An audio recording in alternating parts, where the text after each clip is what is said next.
bank hisob raqamlaridagi qoldiqlarni kiritish.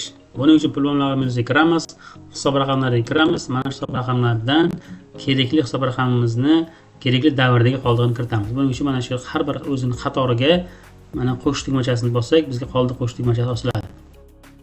Mana kerakli davr, ya'ni o'tgan yilning oxirgi davri qoldiq kiritish davri hisoblanadi.